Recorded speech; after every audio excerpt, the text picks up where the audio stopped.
Hello everyone. आज की video में जिस टॉपिक पे हम बात करने वाले हैं वो है सिस्टम ऑफ वेरिएबल मास। ठीक है, सिस्टम ऑफ वेरिएबल मास, ठीक है, या फिर हम इसको बोल सकते हैं वेरिएबल मास सिस्टम। देखिए, ये बेसिकली हमारे पास में मैकेनिक्स का वो टॉपिक है जिस पे एग्ज़ाम्स में काफ़ी कुछ सवाल आए हुए हैं। ठीक है, ये एग्ज़ाम्स रिलेटेड बड़ा इंपॉर्टेंट टॉपिक है। ठीक है, तो एग्ज़ाम्स रिलेटेड इसमें क्या क्या होता है हम उसके ऊपर बात करें। जैसे आपके पास में रॉकेट प्रॉब्लम्स होती हैं, ठीक है, रॉकेट प्रॉब्लम्स होती हैं, या फिर लिक्विड या फ्लूइड जेट स्प्रे वाली प्रॉब्लम्स होती हैं। ठीक है, या फिर हम कह सकते हैं कि एक ऑब्जेक्ट है, ठीक है, एक ऑब्जेक्ट है जिसमें मान लेते हैं कि राइस भरा हुआ है, ठीक है, और यहाँ पर ये इसमें एक होल हो गया और यहाँ से क्या निकल रहा है, इसमें से राइस एक पर्टिकुलर रेट से निकल रहे हैं। तो इस तरह की प्रॉब्लम्स के ऊपर बात आती है। तो यहाँ देखिएगा, चाहे रॉकेट में भी हो, मास जो होता है देखिएगा एग्जॉस्ट निकलता है तो वेरी करता है, गैस के फॉर्म में निकलता है। ठीक है, ऐसे ही हमारे पास में लिक्विड है। ठीक है, तो किसी कंटेनर में अगर लिक्विड निकल रहा है, ठीक है, कंटेनर से लिक्विड फ्लो हो रहा है, तो ये भी हमारे पास में मास वेरी कर रहा है। ठीक है, तो ये बेसिकली सिस्टम क्या है, वेरिएशन के ऊपर है। और इसमें स्पेशली जो सवाल आते हैं, जैसे रॉकेट प्रपल्शन के सवाल आते हैं, तो अगर आप ध्यान दें तो हम अगर ध्यान से यूँ समझें कि मोशन ऑफ रॉकेट अगर आप न्यू चेक करें तो वो काय के लिए होता है, वो होता है हमारे पास में, वो बेसिकली क्या है, एक रिएक्शन फोर्स है। मोशन ऑफ रॉकेट, ठीक है, is due to reaction force. ध्यान समझिएगा, रिएक्शन फोर्स या फिर बोलें, या फिर थ्रस्ट फोर्स बोल सकते हैं। एक थ्रस्ट मिलता है, ठीक है, थ्रस्ट जो मिलता है, जो कैसे प्रोड्यूस होता है, produced by the ejection of gas, ejection of combustible fuel. ठीक है, जो कंबस्टिबल फ्यूल होता है, ठीक है, उस फ्यूल के निकलने के कारण होता है। आपने कई बार देखा होगा टीवी में, ठीक है, कि ये रॉकेट है, रॉकेट अचानक से जब उड़ना स्टार्ट करता है, ये आपके पास में ग्राउंड है, तो ये ग्राउंड पे गैस के रूप में प्रेशर लगाता है, ये फ्यूल जलता है और नीचे आग निकलती है, तो उसके कारण इसको क्या मिलता है, ऊपर एक थ्रस्ट फोर्स मिलता है, जिसके कारण इसके पास में स्पीड आती है। क्लियर है? तो बेसिकली ये पूरा सिस्टम जो है, यहाँ पर ये एग्जाम्पल है आपके पास में, example of variable mass system. ठीक है, ये बेसिकली एग्जाम्पल किसका है, वेरिएबल मास सिस्टम का है। आइए इसको डिस्कस करते हैं, स्पेशली अलग अलग केसेस को लेके। ठीक है, अलग अलग केस को लेके डिस्कशन करते हैं। तो इसका डिस्कशन का जो मुद्दा है वो स्टार्ट होता है कि सिस्टम से। ठीक है, आप समझो कि आपके पास में इस सिस्टम में देखें कि जैसे रॉकेट वाले सिस्टम है, तो रॉकेट का जो मास m था, ठीक है, उसका कुछ पार्ट फ्यूल के रूप में और कुछ पार्ट रॉकेट के मास में कन्वर्ट हुआ। ठीक है, तो जैसे अगर मैं याद दिलाऊं आपको कि जो टोटल मास था, इसमें कुछ पार्ट रॉकेट का था और कुछ पार्ट इसके अंदर मास फ्यूल का था। तो बाद में भी तो यही सिस्टम के अंदर टोटल मास वही रहेगा। ठीक है, माने वेरी ज़रूर करेगा, मगर सिस्टम के अंदर टोटल मास वही रहता है। दोबारा समझने की कोशिश करते हैं डिटेल में। एक सिचुएशन लेते हैं। एक सिचुएशन ये है कि आपके पास में यहाँ पर एक सिचुएशन ऐसे ले ली जाए कि एक ब्लॉक m मास का है जो किसी v वेलोसिटी वेक्टर से चल रहा है। इसमें आपने डेल्टा m मास, ठीक है, जो कि किसी u वेक्टर स्पीड से चल रहा था, इसको जोड़ दिया। मे भी पॉसिबल जोड़ दिया, मे भी पॉसिबल घटा दिया। अभी हम ऐड वाला केस ले रहे हैं। ठीक है, हमने ऐड कर दिया, तो सोचो कि क्या हुआ होगा। ठीक है, टोटल मास कितना हो गया होगा किसी टाइम t पे, इतना हो गया होगा m प्लस डेल्टा m। और क्या वेलोसिटी में फ़र्क आया होगा, बिल्कुल आया होगा। इसमें वेलोसिटी में कुछ चेंज आ गया होगा। ठीक है, तो ये वेलोसिटी चेंज। ठीक है, पर आपने समझा कि जब कुछ जुड़ता या हटता है तो यहाँ पर एक्सटर्नल फोर्स काम आती है। ठीक है, क्योंकि मोमेंटम में चेंज आएगा। ठीक है, तो आप ज़रा ध्यान से समझिएगा कि इनिशियल मोमेंटम क्या हुआ। इनिशियल मोमेंटम इस सिस्टम का क्या होगा, पी आई वेक्टर। वो होगा m into v vector plus delta m into u vector. Solve कर लेते हैं और फाइनल मोमेंटम सोचो क्या होगा। ठीक है, फाइनल मोमेंटम आपके पास में आ जाएगा, देखिएगा m plus delta m into v plus delta v, और ये वेक्टर फॉर्म में। क्लियर है। अब याद करिए कि न्यूटन का अगर हम लॉ याद करें तो इनर्शियल फ्रेम के रेफरेंस में याद करें। ठीक है, कि अकॉर्डिंग टू न्यूटन्स लॉ, और वो भी किस में, इन इनर्शियल फ्रेम। ठीक है, इनर्शियल फ्रेम ऑफ रेफरेंस में अगर हम बात करें तो वहाँ पर एक एक्सटर्नल फोर्स लगती है, और वो किसके बराबर होती है, rate of change of momentum. और rate of change of momentum क्या होगा, ठीक है, देखिएगा ये होगा चेंज इन मोमेंटम की कंडीशन को देखें। ठीक है, तो ये इसका मतलब ये होता है कि जब इस सिस्टम में कुछ भी जुड़ेगा या हटेगा तो इसका मतलब इसमें कुछ फोर्स लगा है, एक्सटर्नल फोर्स लगा है। तो अब इसको F बोल सकते हैं या फिर F एक्सटर्नल फोर्स भी बोल सकते हैं। क्लियर है। ज़रा इसको सॉल्व करते हैं। इसको जब सॉल्व करते हैं तो आपका F एक्सटर्नल क्या आएगा, ध्यान से समझिएगा। फाइनल मोमेंटम क्या होगा, m plus delta m into v vector plus delta v vector. ठीक है, minus m into v vector minus delta m into u vector. ठीक है, आइए इसको सॉल्व कर लेते हैं। तो F एक्सटर्नल इक्वल्स टू, ठीक है, सॉल्व कर लिया जाए, m into v vector plus delta m into v vector plus m into delta v vector plus delta m into delta v vector minus delta m v vector, ये आ गया u vector upon delta t। तो देखिए जो cancel out हो रहा है उसको कैंसिल आउट कर लेते हैं। Delta m into delta we तो ऑलमोस्ट टेंडिंग टू ज़ीरो है क्योंकि बहुत एलिमेंट्री चीज़ें हैं। तो आपका जो कंडीशन बची F एक्सटर्नल की वो ध्यान से समझिएगा, वो बच गई delta m by delta t into v vector plus, ठीक है, एक तो ये आ गया आपके पास में। दूसरा आप ध्यान दीजिएगा कि अगर हम डेल्टा m को ही और थोड़ा सा सॉल्व कर लें, इसको ही थोड़ा सा और डिटेल में सॉल्व कर लें यहीं कहीं, तो आपको दिखेगा कि m into delta v by delta T, एक तो ये बच रहा है प्लस आपका v vector minus u vector, ठीक है, और delta m upon delta t आ रहा है। ठीक है, तो ये क्या है, ठीक है, ये क्या है। तो अगर मैं आपको याद दिलाऊं कि ये u रिलेटिव अगर मैं लिखूं तो u रिलेटिव को ऐसे लिख सकते हैं। ठीक है, u रिलेटिव को इस प्रकार लिख सकते हैं। ये मैंने क्या लिखा, ध्यान दीजिएगा, ये मैंने लिखा कि ये जो, ध्यान दीजिए, देखिएगा, ये जो कंडीशन आपके पास में आ रही है उसको देखिएगा ध्यान से। ये आपने जो भी ऑब्जेक्ट मिलाया था इसमें और ओरिजिनल स्पीड जो है, तो इसके रेफरेंस में इसकी स्पीड, माने जो भी आपके पास में जो भी ऑब्जेक्ट आपने इसके अंदर मिलाया है या फिर हट रहा है, ठीक है, तो उसकी रिलेटिव वेलोसिटी है एडेड मास या जो निकाला हुआ मास है विद रिस्पेक्ट टू सिस्टम। ठीक है, तो ये आ गया आपके पास में, it is basically relative velocity. ठीक है, रिलेटिव वेलोसिटी ऑफ, अभी हमने ऐड किया है तो यही एग्जांपल के अनुसार लें तो एडिंग मास, ठीक है, with respect to WRT system, with respect to system at any instant, at any instant.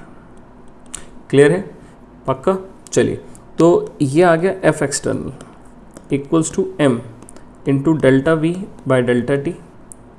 ठीक है, प्लस, अभी प्लस की जगह क्या लिखा जाएगा, माइनस लिखा जाएगा, तो ये माइनस आ गया u रिलेटिव, ठीक है, और साथ में आ जाएगा delta m by delta T. अब इसको अगर आप इधर ले आएँ, ठीक है, तो आपके पास में एक फार्मूला बन गया कि F external plus u relative into delta m by delta t equals to m dv by dt। अब ये क्या क्या है समझिएगा ध्यान से। ये जो आएगा ये है वो थ्रस्ट फोर्स। ठीक है, ये है वो थ्रस्ट फोर्स, इसकी वजह से थ्रस्ट मिला और ऑब्जेक्ट ऊपर उड़ा। ठीक है, ये क्या है, एक्सटर्नल। ठीक है। तो ये ड्यू टू आपका ग्रेविटी भी हो सकता है, ठीक है, और एयर रेजिस्टेंस भी हो सकता है, ठीक है, या फिर किसी एक्सटर्नल ऑब्जेक्ट ने काम किया हो वो हो सकता है, ठीक है। ये क्या है और ये क्या है? ये है आपके पास में मास of the system at any instant, at any instant, किसी इंस्टेंट पे। और ये क्या है?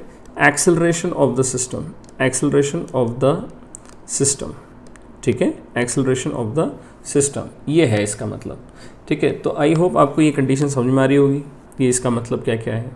आइए इसको कुछ सवालों से देखें तो हमारी प्रैक्टिस बढ़िया हो जाएगी, हमको सीखने को मिलेगा कि आखिर हम क्या चाह क्या रहे हैं, ठीक है, क्या बताना चाह रहे हैं इसके अंदर, ठीक है। तो मैं इसके अंदर कुछ सवाल बता रहा हूँ, तो रॉकेट प्रपोल्शन से ही सवाल इसके उठाते हैं, ये फॉर्मूला याद रखिएगा, इसी फॉर्मूले से चलेंगे, ठीक है। तो मैं एक एग्जांपल ले रहा हूँ आपके लिए और उसमें रॉकेट की कंडीशन ले रहा हूँ, ठीक है। तो आप समझिएगा, लेट अ रॉकेट, ठीक है, हैविंग मास कितना 21,000 kg, ठीक है, ऑफ विच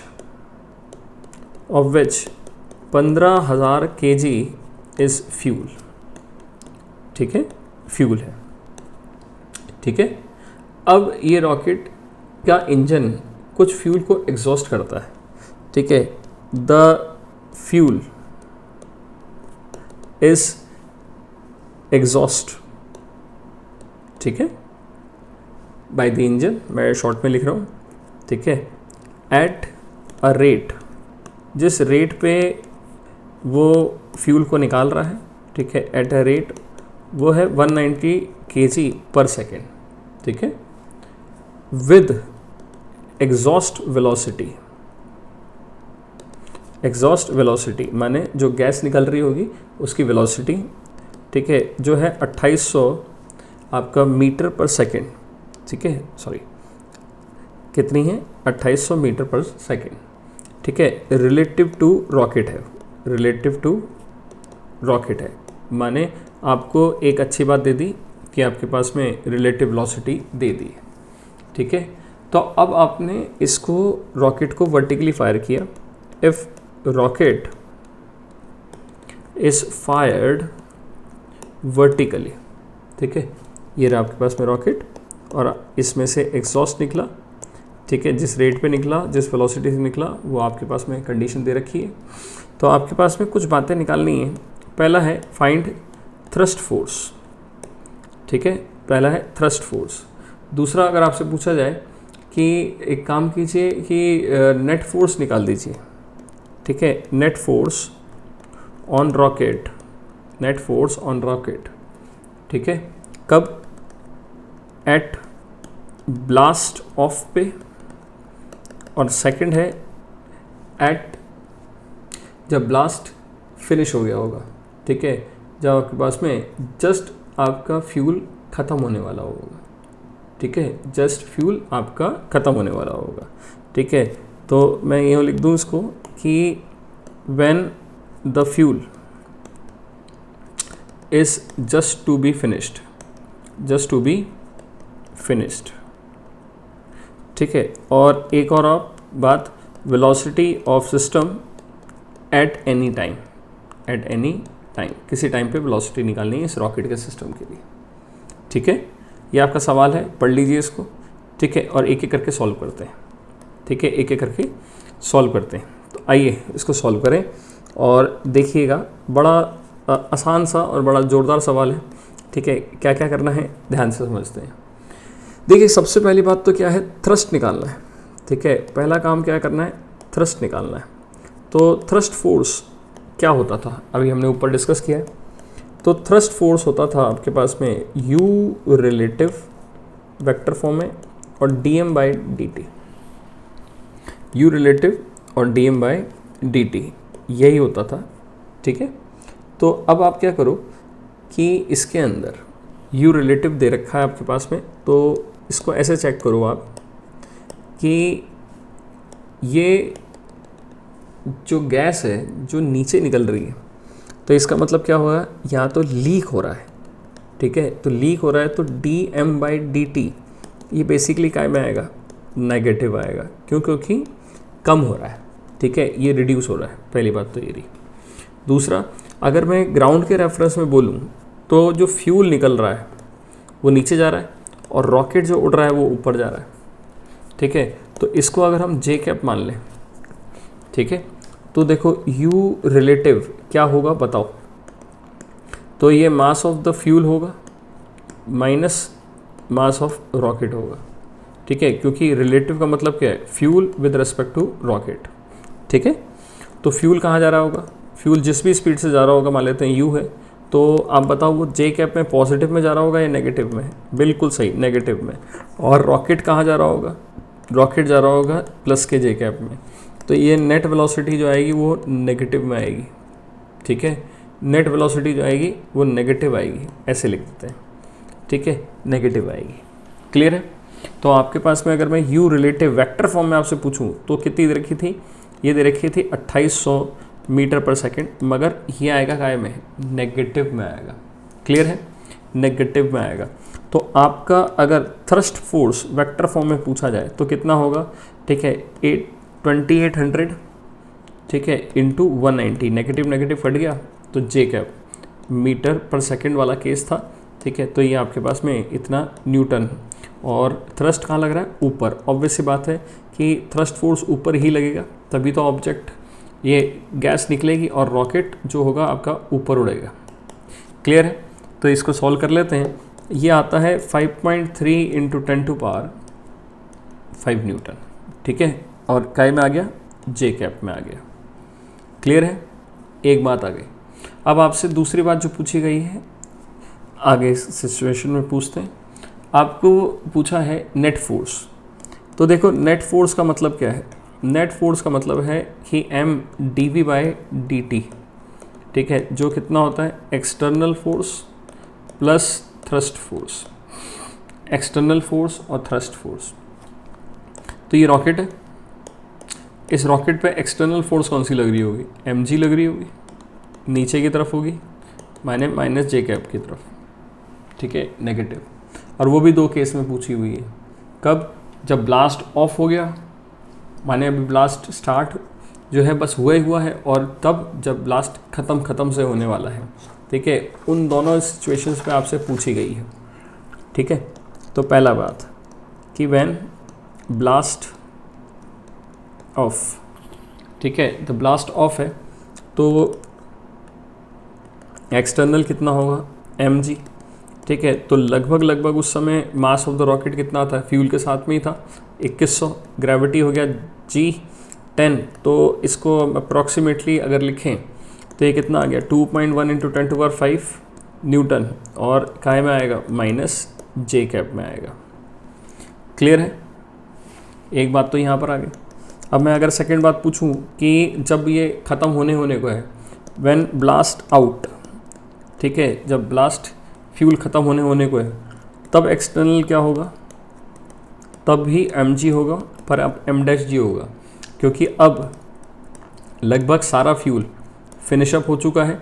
और रॉकेट का फ्यूल कितना था, ठीक है, रॉकेट में 15,000 का फ्यूल था, टोटल वेट कितना था, 2100, ठीक है। तो अगर मैं याद दिलाऊं कि मास ऑफ द रॉकेट अगर पूछा जाऊं तो 21,000 में से 6,000 गया, ठीक है, या फिर आपके पास में जो फ्यूल का मास है वो दे रखा है। तो फ्यूल का मास 15,000 था, तो ये कितना हुआ, 6,000 kg, ठीक है। तो ये आ गया आपके पास में 6 इंटू 10⁴ न्यूटन, मगर ये भी काय में आएगा, माइनस जे कैप में आएगा। क्लियर है आपको? क्योंकि ग्रेविटी तो नीचे ही लग रही है। क्लियर है? अब आप इन दोनों सिचुएशन पे बात कर लीजिए कि नेट फोर्स कितनी होगी ब्लास्ट ऑफ पे, ब्लास्ट आउट पे। तो मैं फिर से फर्स्ट लिख रहा हूँ, ठीक है, और यहाँ पर ब्लास्ट ऑफ पे नेट फोर्स आपके लिए लिखूँ तो विद डायरेक्शन देखेंगे क्या आती है। तो ये कितनी थी, F external plus F thrust vector form में, ठीक है। तो एफ नेट हमसे पूछी जा रही है, तो एक्सटर्नल कितनी है बताइए। एक्सटर्नल हमारे पास में ब्लास्ट ऑफ पे देखिएगा 2.1 10⁵ है, ठीक है। आइए लिख देते हैं, नेगेटिव में है, तो -2.1 × 10⁵ और थ्रस्ट कितनी थी याद कीजिएगा, पॉजिटिव आई थी, जो आई थी 5.3 × 10⁵। तो एफ नेट आपको जो मिलेगा ये आप सब सॉल्व करोगे, ठीक है।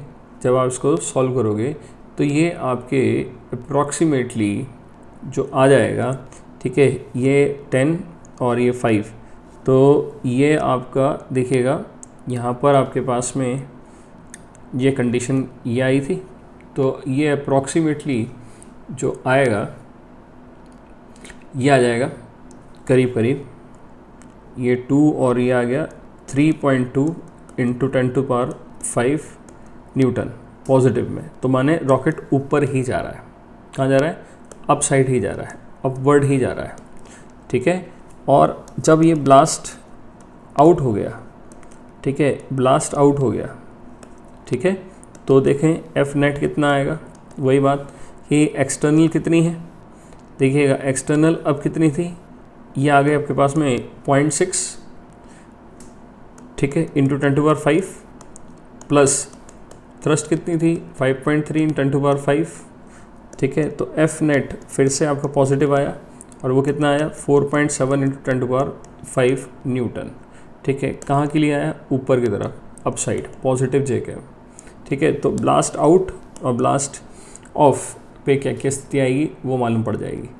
एक हमसे पूछा गया है, बड़ा इंपॉर्टेंट है, कि वेलोसिटी बतानी है किसी टाइम पे, वेलोसिटी एट एनी इंस्टेंट, ठीक है।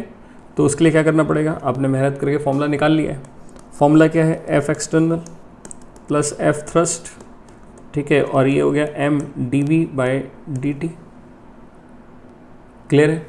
तो आइए एक एक करके पुट कर देते हैं।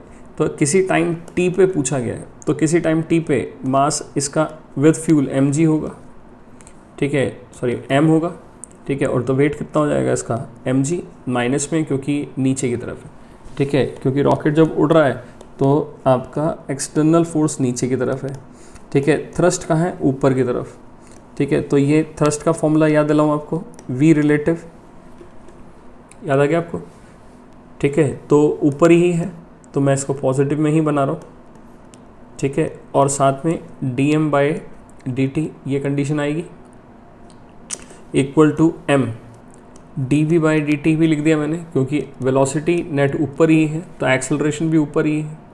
इसको व्यवस्थित कर लीजिए, ठीक है। इसको अपन व्यवस्थित कर लेते हैं। तो ये आ गया आपके पास में -g/dt plus u relative dm/m equals to dv, ठीक है। अब आप इसको इंटीग्रेट करो, जब टाइम t इक्वल टू 0 है तो इसका मास कितना है m0, वेलोसिटी कितनी थी 0 थी। हम जनरलाइज वे में मान लेते हैं कि रॉकेट जब उड़ रहा था तो v0 थी। जब किसी टाइम पे होंगे तो मास कितना हो जाएगा m, और वेलोसिटी कितनी हो जाएगी v। सॉल्व कर लेते हैं। तो v जो आएगा इसको सॉल्व करके v minus v0 equal to -gt plus u relative और ln m/m0 आ गया। क्लियर है। तो आपके पास में ये अगर 0 है तो कोई दिक्कत नहीं है। तो v हो गया आपके पास में v0 minus gt plus u relative ln m/m0, ठीक है। ये आपके पास में वेलोसिटी आ गई, ठीक है, उस रॉकेट के लिए किसी टाइम पे। इजी है। आइए एक और जोरदार सवाल कराता हूँ आपको, ठीक है, एक और जोरदार सवाल कराता हूँ, ठीक है, जो वेरिएबल मास के लिए आपको मज़ा आएगा, ठीक है। आइए सवाल करते हैं। सवाल कुछ इस प्रकार का है, ठीक है, कि आपके पास में एक ओपन कार ट्रक है, ठीक है, या फिर बोल सकते हैं ओपन टैंक कार है, ठीक है, टैंक कार, और इनिशियली एट रेस्ट पे है, ठीक है, at time t equal to 0, ठीक है। दो चीज़ें होंगी, external force F is applied, ठीक है, और साथ के साथ and rain starts to enter it, ठीक है, जो एक पर्टिकुलर रेट पे ये वर्टिकली गिर रही है, एक पर्टिकुलर रेट पे गिर रही है, ठीक है। तो रेन जो गिर रही है उसकी वेलोसिटी दे रखी है with velocity v r with respect to ground, ठीक है, ग्राउंड के रेफरेंस में, ठीक है। और यहाँ पर एक कंडीशन दे रखी है कि rate of collection of rain, ठीक है, वाटर जो हो रहा है, ठीक है, वो आपको दे रखा है r kg/s, ठीक है। अब आपको बताना है कि find the velocity of tank car eight time t, ठीक है, किसी टाइम t पे, ये बताना है। और ये आपके पास में कोई टैंक कार है ओपन, ठीक है, इसका इनिशियल मास जो था वो m है, ठीक है। ये आपको स्थिति दे रखी है। आइए इसको सॉल्व करते हैं। तो आपको पहले तो मैं ये पूछूंगा कि क्या आपको लगता है कि ये वेरिएबल मास का सिस्टम का सवाल है? बिल्कुल, क्योंकि जैसे जैसे समय बीतेगा इस पर रेन गिरेगी, ठीक है। तो रेन वाटर जब गिरेगा तो यहाँ इकट्ठा होना स्टार्ट हो जाएगा। अब क्योंकि ये इकट्ठा होना स्टार्ट हो जाएगा तो यही खेल हमको खेलना है। तो मैं इस पूरी कंडीशन को 3 पार्ट्स में आपके सामने रख रहा हूँ। पहला है टाइम t इक्वल टू 0 पे, फिर है time t equal to t पे, फिर है t प्लस dt पे, ठीक है।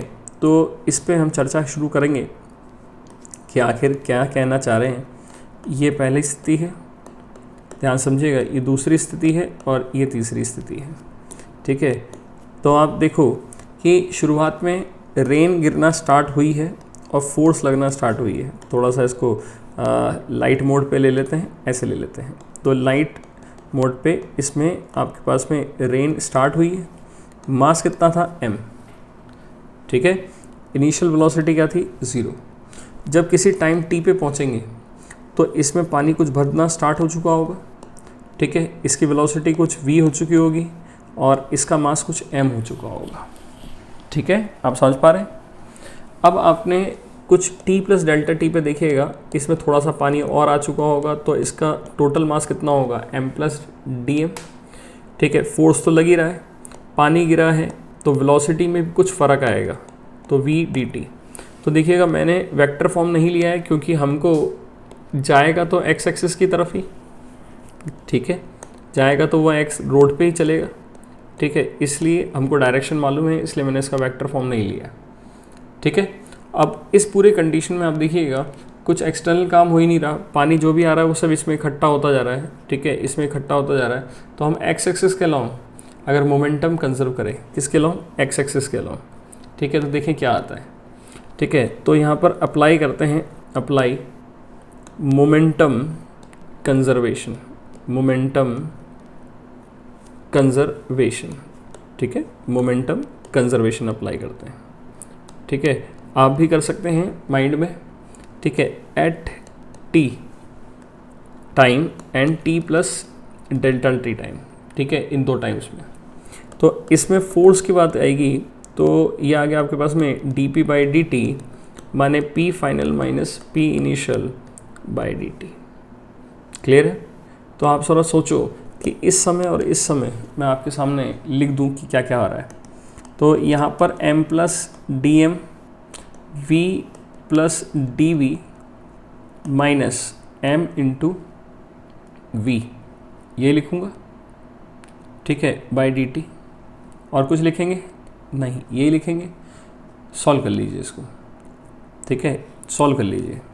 तो f कितना आ गया? m into v plus d m into v plus m into d v plus d m into d v minus m into v whole divided by d t. Sure? ये cut गया, m D v, ये cancel out हो गया, very less, ठीक है, ये ख़त्म। क्या बच गया? f equals to v d m by D t बच गया plus m d we by D t बच गया। क्लियर है? पक्का? अब आप समझिए ये क्या क्या है, ये क्या है, ये था मास of the system, mass of the system at any instant. मैं याद दिला दूं आपको, देखिएगा ऊपर लेके जा रहा हूँ वापस। ये टी टाइम पे आपने मास m माना था, तब तक इसके अंदर कुछ वाटर आ चुका है, ठीक है। तो आइए पहले से इस m को लिखें, ठीक है, इस m को लिखें। इस m को कैसे लिखें, हमको रेट ऑफ एडिशन दे रखा है, r क्या दे रखा है, dm/dt दे रखा है, ठीक है। ऐसे ले लीजिए, dm/dt इक्वल टू r है, इसका मतलब dm कितना हुआ, r dt, ठीक है। दोबारा समझिएगा मैंने क्या करना है, मैंने इसको ऐसे लिया, ये है r kg पर सेकेंड, माने एक सेकेंड में कितना kg पानी इस टैंक में आ जाएगा, सोचो इस समय तक आ जाएगा कितना, r। तो time t equal to t पे कितना आ जाएगा, ये आ जाएगा r और t kg। कार्ट का मास कितना था, कैपिटल M, तो टोटल मास कितना हो गया, m प्लस आर टी, ठीक है। ये क्या है, mass at any time t। Sure, clear है। चलिए एक बात तो हो गई आपके पास में क्लियर, ठीक है। अब दूसरी बात कर लें, ठीक है। तो आपको ये कंडीशन एक तो आ गई, और दूसरा जो dm होगा वो कितना होगा, r dt, ये यहाँ से ले लीजिए, ठीक है, क्योंकि यहाँ पर आपके पास में dmb है। तो मैं सारी वैल्यूज़ को दोबारा लिख रहा हूँ, और इसको दोबारा देखिएगा क्या लिखा मैंने कहा जो एक्सटर्नल फोर्स आया था वो आ गया आपके पास में v dm/dt plus m dv/dt। देखिएगा मैंने यही लिखा है, यही नीचे लिखा है, ठीक है। अब सारी वैल्यूज़ डाल देते हैं इसके अंदर, ऐसे लिख दिया। अब आप देखो f dt equal to v dm, इसकी जगह क्या आ जाएगा, r dt, ठीक है। और इस m की जगह क्या आ जाएगा, m बड़ा M प्लस आर टी, और ये आ गया आपके पास में dv, ठीक है। पक्का सॉल्व कर लीजिए। तो f dt equal to v r dt plus m dv plus r t dv, ठीक है। मैं इसको व्यवस्थित कर दूं, तो इधर लेके इधर ले जाके, तो f minus v r d t equals to m plus r t, और यहाँ आ जाएगा dv, ठीक है। तो आप लिख सकते हो dv upon f minus v r, ठीक है, f minus v r equal to d t upon m plus r t. इसको और इसको इंटीग्रेट कर दीजिए। टाइम t इक्वल टू 0 पे आप देखोगे वेलोसिटी 0 थी, अगर कुछ दे रखी हो तो वो लिख दीजिए, ठीक है। और time t equal to t पे वेलोसिटी कुछ v है जो पूछी गई है। इसको सॉल्व करें तो ये नेगेटिव के साथ में चल रहा है, ठीक है। तो ये आ जाएगा आपके पास में ln f upon f minus r v equals to ln m plus r t upon m, ठीक है। एंटी लॉग ले लें तो f upon f minus r v equals to m plus r t upon m, ठीक है। Solve करा इसको तो देखिएगा अब तो आपके लिए आसान हो जाएगा, f r t upon m r plus r square t, इतना आपका वैल्यू आ जाएगी, ठीक है। तो बात ये आ रही है कि आपको ध्यान ये रखना है कि वेरिएबल मास सिस्टम में, ठीक है, एक फॉर्मूला जो हमने डिराइव किया वो याद रख लीजिए कि एफ एक्सटर्नल वेक्टर फॉर्म में plus F thrust vector form में M D we by D T, ठीक है। ये हो जाएगा, या तो आप इसको अप्लाई कर दीजिए या फिर आप बेसिकली जो मोमेंटम का आप कंजर्वेशन लेते हैं, ठीक है, ये वाली कंडीशन वो आप अप्लाई कर लीजिए, ठीक है। जिसमें आपको कंफर्टेबल लगे आप उसमें कर लीजिए। आई होप आपको ये लेक्चर समझ में आया होगा, ठीक है, कुछ सीखने को मिला होगा, ठीक है। इसी उम्मीद के साथ में मैं इसको विराम देता हूँ। Happy studies. कुछ भी और आपको पूछना हो, ठीक है, या फिर बात करनी हो तो कमेंट बॉक्स में कमेंट कर दीजिएगा। Thank you.